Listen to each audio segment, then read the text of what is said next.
Federal board of revenue यानी FBI ने इंकशाफ किया है कि कुछ टैक्स दहिंदगान अरबों रुपए मालियत के असास और आमदन पर मबनी पुरतायुश तर्ज ज़िंदगी गुजार रहे हैं।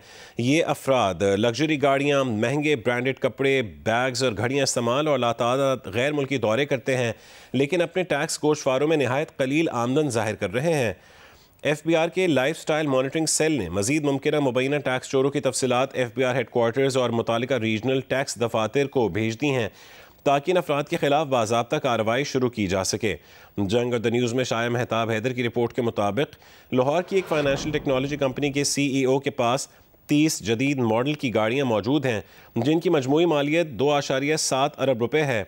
इन गाड़ियों में 2 लैम्बोर्गिनी शामिल हैं, एक रोल्स रॉयस फैंटम और इसके अलावा कई दीगर कीमती गाड़ियाँ और असासे भी शामिल हैं। ताहम जब उनकी टैक्स रिटर्न्स की जांच पड़ताल की गई तो मालूम हुआ कि टैक्स दहिंदा की जानिब से हासिल की गई इन महंगी गाड़ियों में से कोई भी अपनी इनकम टैक्स डिक्लेरेशन में जाहिर नहीं की गई। लाहौर के एक ट्रैवल इन्फ्लुएंसर ने अपनी सोशल मीडिया पोस्ट में ये दिखाया कि वो गुज़िश्ता 5 बरसों यानी 2021 से 2025 के दौरान 25 से ज़ायद ममालिक का सफ़र कर चुकी है। ताहम उन्होंने अपनी आमदनी बहुत कम जाहिर की। FBI ने मुमकिन टैक्स चोरों के असास और आमदनी की जांच पड़ताल ऐसे वक्त में की है जब टैक्स वसूली का निज़ाम अपने सालाना टैक्स हदफ 14.13 ट्रिलियन रुपए के हुसूल के लिए एक मुश्किल मरहले से गुजर रहा है।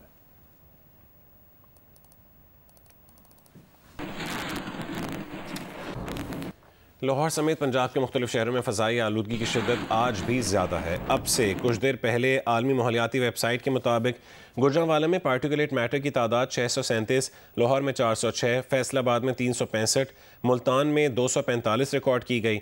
दुनिया के बड़े आलूदा तरीन शहरों में लाहौर सर फहरिस्त है जबकि कराची का 7वां नंबर है। शहर में पार्टिकुलेट मैटर की तादाद 119 रिकॉर्ड की गई। सुबह सवेरे हल्की धुंध छा गई। पंजाब के सरकारी और निजी स्कूल आज से सुबह 8:45 पर खुलेंगे जबकि कॉलेजेस और स्पेशल एजुकेशन सेंटर्स भी सुबह 8:45 पर ही खुलेंगे।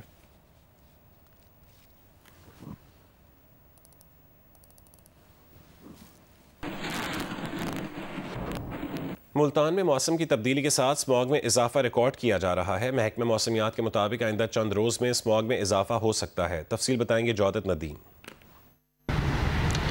जी, मुल्तान में अगर मौसम की सूरत हाल की बात करते चलें तो महकमे मौसमियात के मुताबिक मुल्तान में ज़्यादा से ज़्यादा दर्जा हरारत जो है वो 31 डिग्री सेंटीग्रेड रिकॉर्ड किया जा रहा है जबकि कम से कम 18 डिग्री सेंटीग्रेड जो है वो यहाँ पे रिकॉर्ड किया जा रहा है। अगर स्मॉग की सूरत हाल के हवाले से बात करते चलें तो महकमे मौसमियात के जानिब से बताया जा रहा है कि आइंदा चंद रोज़ के दौरान मुल्तान और गर्दनवां में जो स्मॉग की सूरत हाल है वो मज़ीद संगीन हो सकती है। शहर के मुख्तलिफ इलाके जिनमें खानेवाल रोड शामिल है, बोसन रोड शामिल है, इसी तरह से मतीतल रोड का जो इलाका है वो बुरी तरह से स्मॉग से मुतासर हो रहा है। ये वो इलाके हैं जहाँ पे पुराने कारखाने मौजूद है, जहाँ पे ज़्यादा ट्रांसपोर्ट इस्तेमाल होता है। इसी तरह से जो स्मॉग प्रोड्यूसिंग इंडस्ट्रीज़ हैं उनके हवाले से भी कार्रवाइयाँ जो हैं वो की जा रही हैं। मुल्तान में एक और चीज़ जो देखने में आ रही है वो ये कि जो एनवायरमेंटल प्रोटेक्शन एजेंसी है मुल्तान की, उसके पास रियल टाइम मॉनिटर्स मौजूद नहीं है कि वो यहाँ पे स्मॉग को फौरी तौर पर मॉनिटर कर सकें। सिर्फ एक मॉनिटर जो है वो यहाँ पे रखा गया है जिसकी वजह से जो मॉनिटरिंग है उसके मसाइल भी पैदा हो रहे हैं। यहाँ पे माहिरीन की जानिब से बताया जा रहा है कि शहर में चूँकि जो सब्ज़ा है वो काफ़ी कम रह गया है जिसकी वजह से सुबह और शाम के औकात में स्मॉग जो है वो शहर में ठहर जाती है जिसकी वजह से जो सांस के जो बीमारियाँ हैं वो फैल रही हैं और जो सेंसिटिव अफराद हैं उनको बहुत ज़्यादा मुश्किलात हो सकती हैं। महकमे माहौलियात पंजाब ने स्मॉग के बायस सरकारी और निजी स्कूलों के सुबह 8:45 से पहले खुलने पर पाबंदी लगा दी है। खिलाफ वर्जी करने वाले स्कूल को 5 से 10 लाख रुपए जुर्माना अदा करना होगा।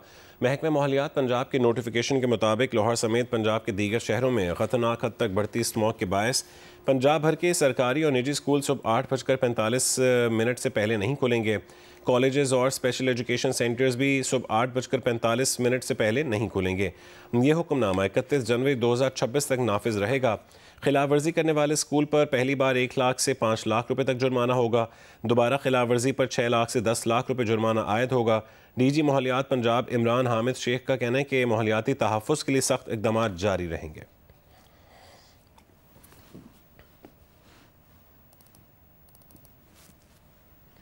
कराची में हद निगाह 2 किलोमीटर और मौजूदा दर्जा हरारत 18 डिग्री है। तफसील बताएंगे कमर अली मस्तूई। शहर का मौसम जो है वो सर्द होना शुरू हो गया है। महकमा मौसमियात का कहना है कि सुबह के औकात में जो है वो दर्जा हरारत में जो है वो कमी वाक़ई हो रही है, जिसके बायस जो है वो सुबह का मौसम सर्द हो रहा है। महकमा मौसमियात का कहना है कि शहर भर में इस वक्त हल्की धुंध छाई हुई है।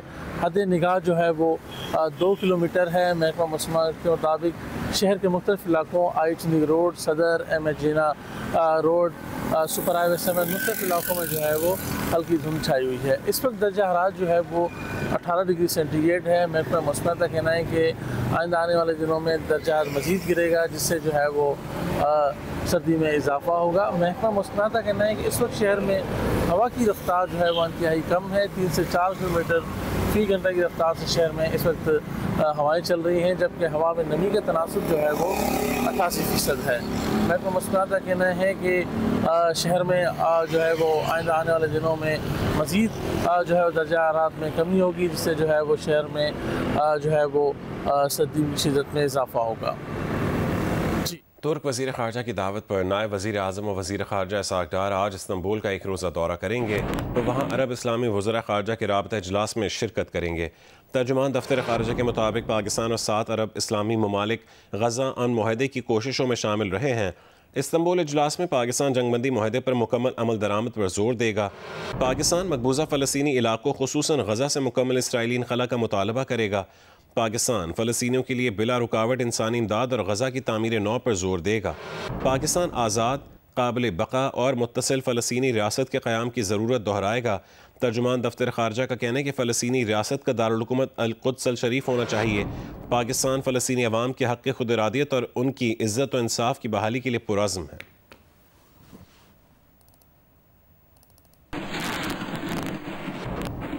अमरीकी सदर डोनाल्ड ट्रंप ने कहा है कि हमास की जानिब से 3 यरगमालियों की लाशें वापस करने पर खुशी हुई है। दुनिया भर में 8 जंगें रुकवाईं। अमरीका यूक्रेन को टॉमहॉक मिसाइल देने पर फ़िलहाल गौर नहीं कर रहा। नाइजीरिया में अमरीकी ज़मीनी फ़ौज या फ़ज़ाई हमले मुमकिन हैं। नाइजीरिया में मसीहियों को बड़े पैमाने पर हलाक किया जा रहा है। सुप्रीम कोर्ट में टैरिफ से मुतालिक केस मुल्क की तारीख का अहम केस है। सुप्रीम कोर्ट को बड़े पैमाने पर हलाक किया जा रहा है। सुप्रीम कोर्ट में टैरिफ केस की समाअत में शिरकत नहीं करेंगे।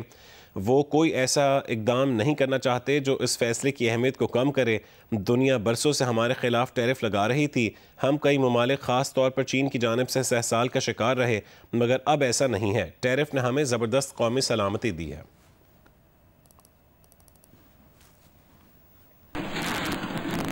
गज़ा में इसराइली फ़ौज की जानिब से जंग बंदी मुआहदे की खिलाफ वर्जियाँ जारी हैं। गज़ा के इलाके शुजाइया में इसराइली हमले में मज़ीद एक फ़लस्तीनी शहीद हो गया। गज़ा के महकमे शहरी दिफा का कहना है कि गज़ा सिटी में मलबे से मज़ीद 2 फ़लस्तीनियों की लाशें मिली हैं। अक़वाम मुत्तहिदा का कहना है कि इसराइल गज़ा में इमदाद की सिर्फ एक हिस्से की तरसील की इजाज़त दे रहा है। इसराइल रोज़ाना 600 इमदादी ट्रकों के बजाय सिर्फ 145 ट्रकों की इजाज़त दे रहा है। इसराइली वज़ीर आज़म नेतन्याहू ने कहा है कि गज़ा में इसराइल को किसी भी ख़तरे का जवाब देंगे।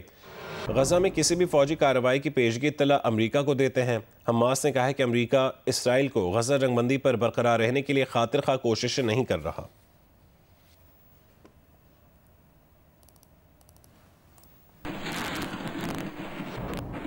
ईरान अपनी जौहरी तनसीबात ज़्यादा ताकत के साथ दोबारा तामीर करेगा। ईरानी सदर मसूद पज़ेश्कियान ने जौहरी तवानाई तंजीम के दौरे के मौके पर गुफ्तगू के दौरान कहा कि ईरान जौहरी हथियार हासिल करने का ख्वाह नहीं है। इमारतों और कारखानों को तबाह करने से हमारे लिए कोई मसला नहीं होगा। हम उन्हें ज़्यादा ताकत से दोबारा तामीर कर लेंगे। जून में ईरानी तनसीबात पर हमले के बाद अमरीकी सदर ट्रंप ने ईरान को खबरदार किया था कि अगर ईरान ने दोबारा जौहरी तनसीबात की तामीर की तो अमरीका दोबारा उन पर हमला करेगा। खबर एजेंसी के मुताबिक ईरान का मौक़िफ़ है कि उसका जौहरी प्रोग्राम खालिसतन सिविलियन मकासद के लिए है।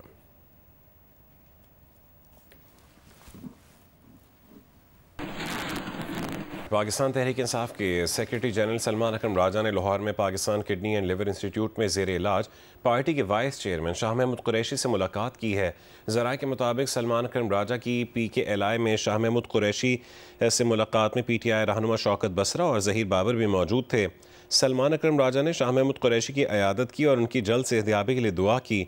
शाह महमूद कुरैशी से हालिया दिनों में फवाद चौधरी समेत PTI के साबिक और नाराज़ रहनुमाओं की मुलाकात हुई।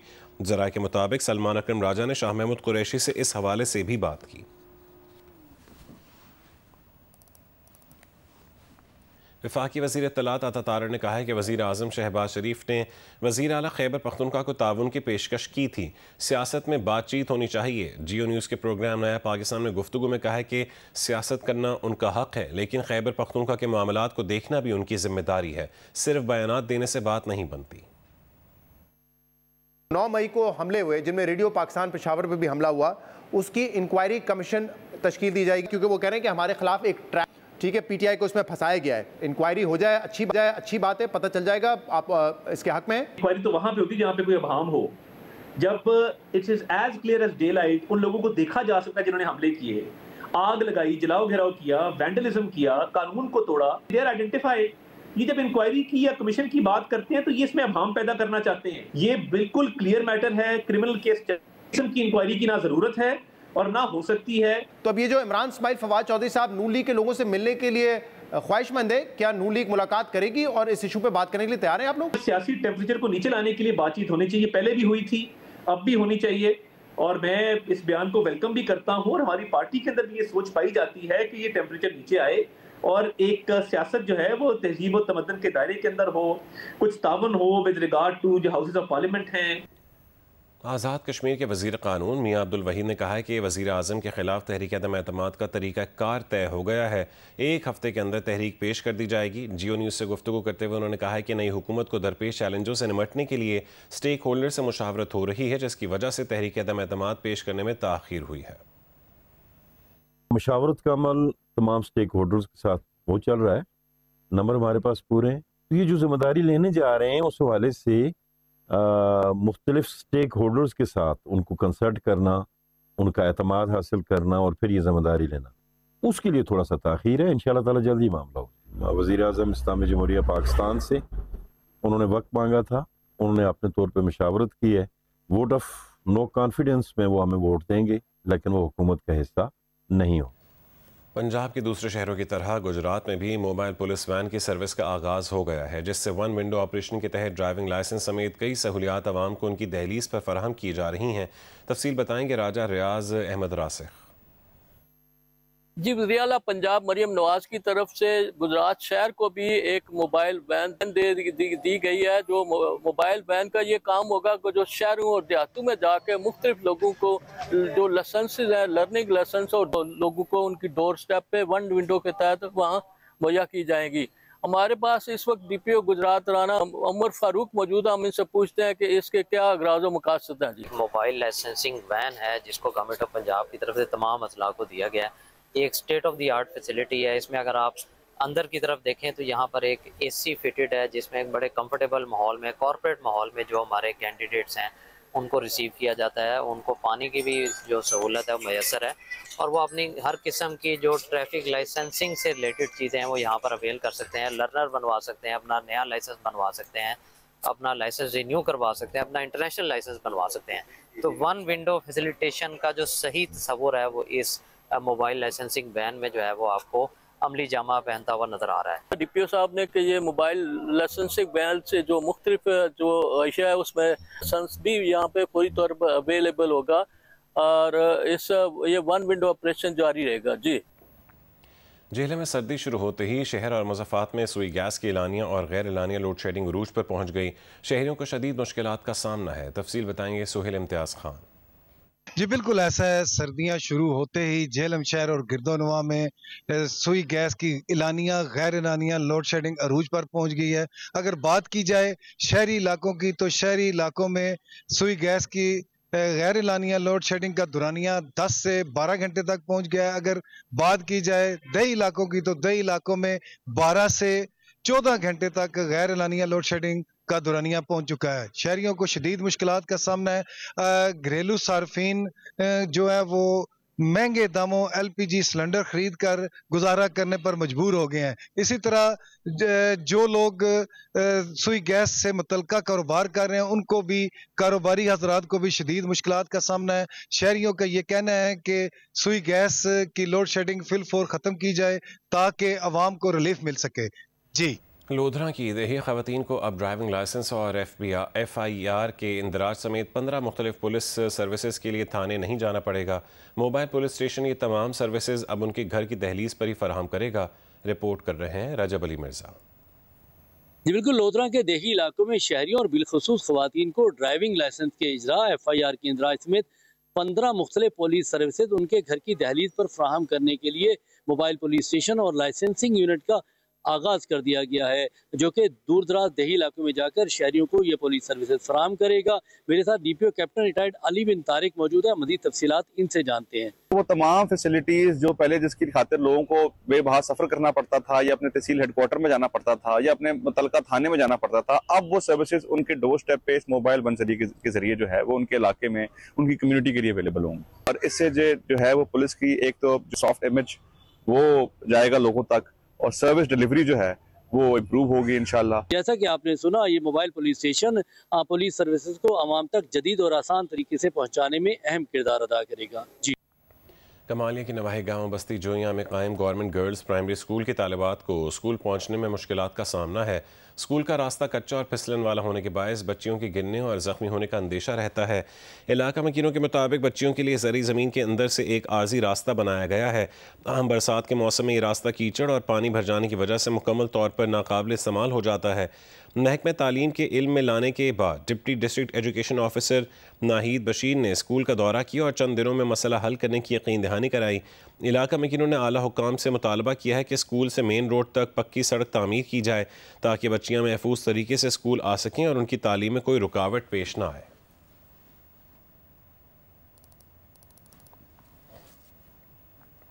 ज़िला मोहम्मद की तहसील यक्काकुंड के इलाके हल्की गंधाब में मरकजी रोड की अदम तामीर के बायस आवाम को आमदोरफ्त में शदीद दुश्वारी का सामना है।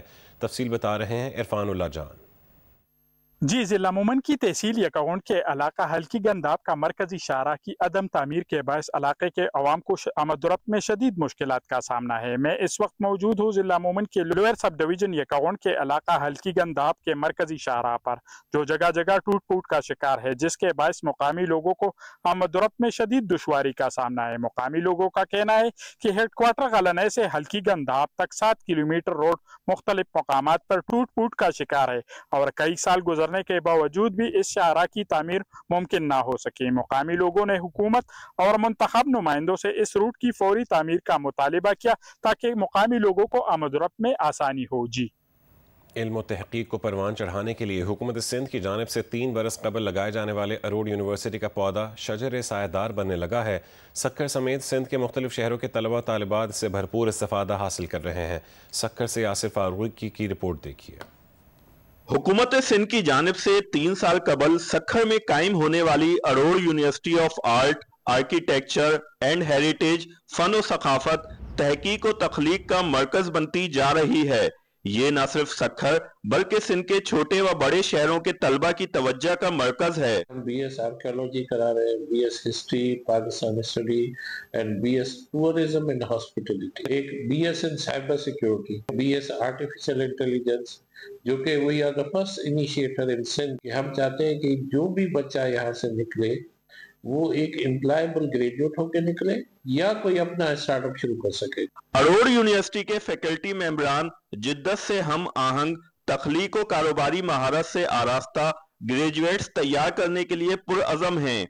आर्मी शोहरत याफ्ता मुसव्विर मंसूर जुबैरी भी फैकल्टी ऑफ फाइन आर्ट में बतौर प्रोफेसर ऑफ प्रैक्टिस ज्वाइन कर चुके हैं, जिससे तलबा की तख्लीकी सलाहियतें और फनी कारकर्दगी मजीद बेहतर होने की उम्मीद है। मुझे उम्मीद है यहाँ के बच्चे बड़े इन्वॉल्व हैं फाइन आर्ट में, और जाहिर है टीचर पे जिम्मेदारी होती है। अगर आपके यूनिवर्सिटी से या कॉलेज से अगर कोई स्टूडेंट अच्छा निकलता है वो भी टीचर की वजह से, और अगर बुरा निकलता है तो फिर उसमें मैं कहूँगा कि हमारी नाकामी है। अरोड़ यूनिवर्सिटी में जदीद तरीन टेक्नोलॉजीज पर मुश्तमिल 4 फैकल्टीज हैं, जबकि मसनूई जहानत, साइबर सिक्योरिटी समेत 15 डिग्री प्रोग्राम्स पर दर्स और तदरीस का सिलसिला जारी है। कैमरामैन उसामा तलब के साथ यासिर फारूकी, जियो न्यूज, सक्खर। खेल के मैदान से खबर दें। ICC women world cup Bharat ने जीत लिया है। फाइनल में जनूब अफ्रीका को 52 रन से शिकस्त दे दी। मुंबई में खेले गए फाइनल में बारिश के सबब मैच ताखीर से शुरू हुआ, मगर ओवर्स में कटौती नहीं हुई। जनूबी अफ्रीका ने टॉस जीतकर पहले भारत को बैटिंग दी, जिसने मुकर्ररा ओवर्स में 7 विकेट पर 298 रन स्कोर किए। शिफाली वर्मा ने 87, दीप्ति शर्मा ने 58 और सिमरती मंदाना ने 45 रन बनाए। एयाबोंगा खाका ने 3 विकेटें हासिल की। जवाब में जनूबी अफ्रीका की टीम 246 रन बना सकी। कप्तान लॉरा वोल्वार्ट ने 101 रन की इनिंग्स खेली, लेकिन वो अपनी टीम को फैसला कुन मार्का ना जितवा सकी। उन्होंने 11 चौके और 1 छक्का लगाया। एंड्रे ड्रिक्सन ने 35 रन की इनिंग्स खेली। दीप्ति शर्मा ने 4 और शिफाली वर्मा ने 2 खिलाड़ियों को आउट किया। T20 सीरीज में शिरकत के बाद पाकिस्तान और जनूबी अफ्रीका की क्रिकेट टीमें फैसलाबाद पहुंच गई हैं। दोनों टीमें इकबाल स्टेडियम में 4 नवंबर से वनडे सीरीज में मद्दे मुकाबला आएंगी। पाकिस्तान और जनूबी अफ्रीका की टीमों ने T20 सीरीज में मुकाबला करने के बाद अब फैसलाबाद में डेरे डाल लिए हैं। 3 T20 मैचों पर मुश्तमिल सीरीज में पाकिस्तान ने 2-1 से फतह अपने नाम की थी। दोनों टीमों के दरमियान अब वनडे सीरीज के तीनों मैचेस फैसलाबाद में खेले जाएंगे, जो 4, 6 और 8 नवंबर को होंगे। फैसलाबाद पहुंचने के बाद पाकिस्तान और जनूबी अफ्रीका के खिलाड़ियों ने आराम किया। दोनों टीमें पहले मैच की तैयारी के लिए ट्रेनिंग सेशन करेंगी। टॉप सी नासिर इकबाल ने तीसरी chief of the naval staff और पाकिस्तान स्क्वाश चैंपियनशिप जीत ली है। महानूर ने विमेन टाइटल अपने नाम किया। पाक बहरे के सरबराह एडमिरल नवीद अशरफ ने इनामात तकसीम किया। पीएन रोशन खान जहांगीर खान स्क्वाश कॉम्प्लेक्स में चैंपियनशिप के मेंस फाइनल में नासिर इकबाल ने सीट नंबर 2 तैयब असलम को 3-1 से शिकस्त दी। विमेन इवेंट पेशावर की महानूर अली ने जीता। फैसला कुन मार्के में उन्होंने बड़ी बहन सैरिश अली को 3-0 से शिकस्त दी। इख्तितामी तकरीब में मेहमान खुसूसी पाक बहरिया के सरबराह एडमिरल नवीद अशरफ ने इनामात तकसीम किए। कमोडोर मुदस्सिर खुर्शीद ने इस्तकबाली कलमात अदा किए। तकरीब में commander Karachi Faisal Abbasi, squash legend Jahangir Khan, Olympian Samiullah Khan और दीगर शख्सियात मौजूद थीं। सिंध हुकूमत की ज़ेर एहतमाम कराची के इलाके सच्चल गोठ में मुनक़िद होने वाला 2 रोज़ा ऑल सिंध मलाखड़ा मुकाबला ख़त्म हो गया। इख्तितामी तकरीब के मेहमान खुसूसी सेक्रेटरी खेल सिंध मुनव्वर अली महसर ने फ़ाइनल जीतने वाले पहलवानों में 1 लाख रुपये से ज़ायद नकद इनाम और ट्रॉफ़ी तकसीम की। मुकाबले में सिंध भर के 30 अजला से 100 से ज़ायद वल्ला पहलवानों ने हिस्सा लिया। सेक्रेटरी खेल ने कहा है कि मलाखड़ा सिंध की कदीम पहचान है और हुकूमत सिंध इस रिवायती खेल के फ़रोग और पहलवानों की सरपरस्ती जारी रखेगी। लाहौर समेत पंजाब के दीगर शहरों में बढ़ती हुई स्मॉग के पेश नज़र तमाम सरकारी और निजी तालीमी इदारों के औकात कार आज से तब्दील हो गए हैं। तफसील बता रहे हैं जियो न्यूज़ के नुमाइंदे सुहेल इमरान। आज एक मरतबा फिर लाहौर जो है वो फ़ज़ाई आलूदगी की लपेट में है और एयर क्वालिटी इंडेक्स की आलमी दर्जाबंदी में आज एक मरतबा फिर लाहौर का नंबर है और पार्टिकुलेट मैटर्स की जो तादाद है वो 441 है। अभी कुछ देर पहले जो रिकॉर्ड की गई थी, अगर हम पाकिस्तान के शहरों की बात करें तो उसमें भी जो गुजरांवाला है उसका 637 पार्टिकुलेट मैटर्स के साथ पहला नंबर है, जबकि लाहौर का दूसरा नंबर है। लोगों को जो फ़ज़ाई आलूदगी है उससे बचने के लिए मास्क पहनने की तरगीब दी जा रही है। इसके साथ साथ आज से पंजाब में तालीमी अदारों के जो औकात कार हैं उनको तब्दील किया गया है और 8:45 पर जो तालीमी अदारे हैं वो खुलेंगे और उसके लिए खासे सख्त प्रोटोकॉल दिए गए हैं कि अगर किसी ने 1 मिनट भी पहले स्कूल खोला तो उसके लिए उसको जुर्माना किया जाएगा और उसके ऊपर सख्ती से अमल दरामद किया जाएगा। सिख मज़हब के बानी बाबा गुरु नानक के 556वीं जन्मदिन की 3 रोज़ा तकरीबात आज से गुरुद्वारा जन्म अस्थान ननकाना साहब में शुरू होंगी। अंदरून और बैरून मुल्क से सिख और हिंदू यात्री ननकाना साहब पहुंचना शुरू हो गए हैं। भारत से भी 2000 से ज़ायद सिख यात्री 4 नवंबर को ननकाना साहब पहुंचेंगे। शाहीन गयूर की रिपोर्ट देखती है। ननकाना साहब में सिख मजहब के बानी बाबा गुरु नानक के 556वें जन्मदिन की 3 रोज़ा तकरीबात का आज से आगाज हो रहा है। गुरुद्वारा जन्म स्थान को दुल्हन की तरह सजा दिया गया। अंदरून और बैरून मुल्क से सिख यात्रियों के अलावा कराची से खुसूसी ट्रेन के जरिए 900 से ज़ायद हिंदू यात्री भी ननकाना साहब पहुँच गए। रेलवे स्टेशन पर ज़िला इंतज़ामिया ने उनका इस्तकबाल किया। Additional secretary shrines. Nasir Mushtaq के मुताबिक हुकूमत पाकिस्तान ने 2100 से ज़ायद भारतीय सिख यात्रियों को वीज़े जारी किए हैं। ये यात्री 4 नवंबर को वाघा के रास्ते पाकिस्तान पहुंचेंगे, जहां से सख्त सिक्योरिटी में उन्हें ननकाना साहब पहुंचाया जाएगा। बाबा गुरु नानक के जन्मदिन की मरकजी तकरीब 5 नवंबर को ननकाना साहब में होगी, जिसके बाद भारतीय सिख यात्री फरुखाबाद, हसन अब्दाल, करतारपुर और एमनाबाद में मजहबी मुकामात की यात्रा करेंगे। ये यात्री आखिर में 2 रोज लाहौर में क़याम के बाद 13 नवंबर को वापस रवाना हो जाएंगे। शहीन गयूर, जियो न्यूज़, ननकाना साहब। आर्ट्स काउंसिल कराची में जारी आलमी सकाफती मेले का तीसरा दिन रक्स के नाम रहा। अमरीका, रोमानिया और इटली समेत मुल्की और गैर मुल्की फ़नकारों के रक्स पर शायकीन भी जोश में आए। जियो और जंग मीडिया ग्रुप फेस्टिवल का मीडिया पार्टनर है। रिपोर्ट करेंगे वलीद अहमद। 39 रोज़ा वर्ल्ड कल्चर फेस्टिवल के तीसरे दिन रक्स और सुरूर ने आर्ट्स काउंसिल कराची को जादुई मंजर में बदल दिया। बैनुल-अक़वामी डांसर्स की दिलकश परफॉर्मेंस ने कभी सामईन की आंखें पत्थर की तो कभी उन्हें तालियां बजाते और मुस्कुराते देखा गया। इटली की डी-बॉक और अमरीकी रकासा रूबी ने हाथों, पैरों और कमर की नफीस इशारों से जज्बों का तर्जुमा किया। रोमानिया की रेडो और अलीना ने बदन की थरथराहट से मशरिक और मगरिब की सरहदों को करीब किया। मारूफ डांसर मानी चाओ के ग्रुप ने स्टेज पर ऐसा धमाल डाला कि फिजा जुगनी की आवाजों से गूंज उठी। फनकारों का कहना था कि चंद लम्हों की परफॉर्मेंस के पीछे हफ्तों की रियाजत, मश्क और कुछ कर दिखाने की आग छुपी होती है। The audience are so nice because the audience was feeling what we was doing. Stage पे आने से पहले दिल तो एकदम धक धक धक धक धक कर रहा होता है ना, but when you are on stage you can't see anybody. जब आप खत्म हो जाते हैं फिर ऑडियंस वो आते हैं, गले वाले लगाते हैं, they appreciate as well. तो अच्छा रहता है। I'm super glad to receive the hospitality. You guys are so amazing and this was an amazing crowd. I can't believe I could dance for you guys. तीसरे रोज 5 short फिल्मों की screening भी हुई, जिनमें मुख्तलिफ सकाफतों के नए जाविये देखे गए।